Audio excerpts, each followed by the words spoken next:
What's up, guys? I hope you've enjoyed my Boba Fett Slave 1 vehicle, and today we're going to be looking at the Star Wars Toybox Jango Fett to continue our Mandalorian Armored Star Wars Weekend Marathon. On the front of the box, you get a nice view of Jango with his two pistols. We have his name on the side. He's number 17 in this wave. He includes two blasters. Here's the warning for the young kids. We have the Star Wars Toybox logo on that side, and we have the Disney Store logo. This is for ages 3 and up. On the side, we have that beautiful artwork of Jango Fett based on the Disney Infinity video game.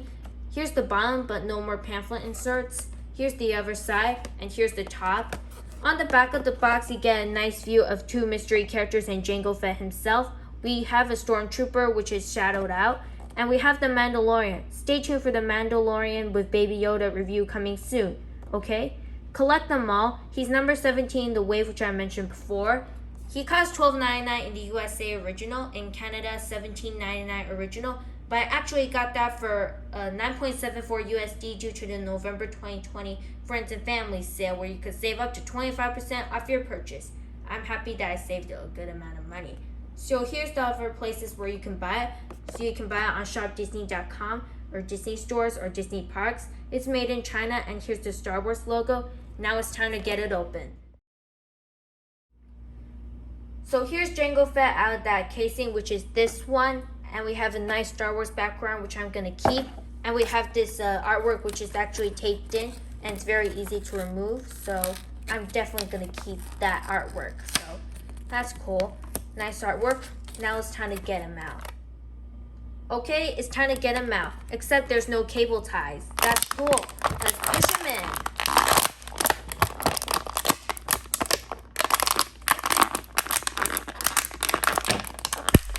Finally, we got him out. Okay, let's bring the man here. And we have Jango Fett out of the packaging. Now here he's very well sculpted, and it's not a bad price for $9.74 USD. I'm so happy to have this. The only good thing about this is that it bounces very well and it's good for display. I only use it for collecting and for displays and for fun posabilities. So it's time to take a look at him. Okay, taking a look at Jango Fett, you can see that his helmet is a little different than Boba Fett's.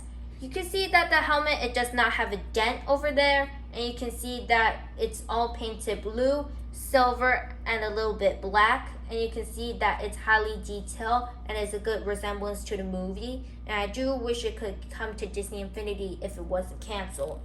As we look through his body, you can see that it's all painted silver, and you can see there's no cape on it.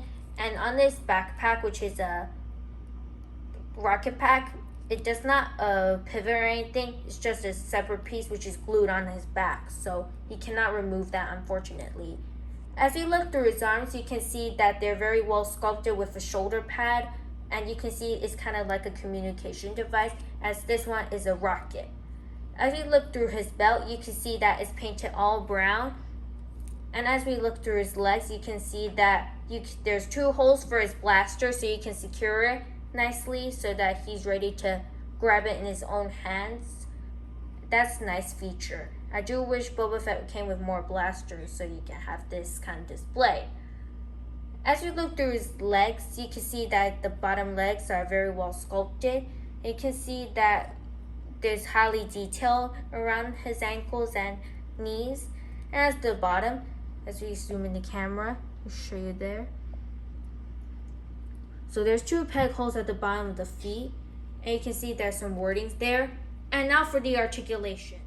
Okay, for the articulation wise, you can see that the head's on a ball hinge joint that rotates a full 360 degrees. It does not have any head pivot, although I do feel a little bit of that. You can make him look up a tiny little bit, and you make him look down tiny little bit. So that's so cool. Arms using ball hinge joint rotates a full 360 degrees, and they lift up to a T-post, allowing this shoulder pad. I do wish there was a hinge there. His elbow is a single joint that bends 9 degrees and a little bit back, and it also rotates as well. The hand's on a ball hinge joint as well that rotates, and it's on a joint that hinges up about that far and down about that far. We have a full waist swivel like Boba Fett, so that's nice. And for his legs, they kick forward about this far and a little bit back. Of course, he can do the splits as far as that piece will allow. That's nice. His knee bends a 90-degree angle. We have a rotation at that same joint. For his feet, they do move up and down a little bit. And we also have beautiful ankle pivot. Now, let's look at his accessories. And for the accessories, you get 2 gray blasters. So they look the same. And you can stick it onto his hand just like so by securing it, by pushing it through his hand. And then there you go. Another way to do this is that you can secure it with this ball there and you can push it in. You can do that for the other side as well if you love it. So just push it in and then here you go. Now he looks very good. So you can try to make him in the movie, like grab his blasters out like that and then you can move it up. I do wish there was better range on his shoulders to make that. I really love this Jango Fett. Disney, if you're listening to this, you did very well with this guy. Okay, before we go, let's see if Jango can fit inside his slave one, which is Boba Fett's. Just lift this up, and then just push him like so. And then there you go. Just close it, and then he looks nice in it. Now that makes me want to think, what if they released Jango Fett with his own slave one, just like the Bandai kit that I built of Jango Fett's slave one? I wish they could do that. Disney, if you're listening to this, you're doing very well with this toy line. Okay, my good thoughts about this review is that the pro is that he has nice articulation, a good way to display the guns, and I don't have any cons, so that means I give this a 10 out of 10. I hope you've enjoyed this video. Please subscribe to me. Follow me on Instagram and Twitter if you haven't already. Also, stay tuned for a Toybox review that's going to conclude our Mandalorian Armor Weekend Marathon, The Mandalorian and the Child. So stay tuned for that. Thank you for tuning into this video, and bye-bye.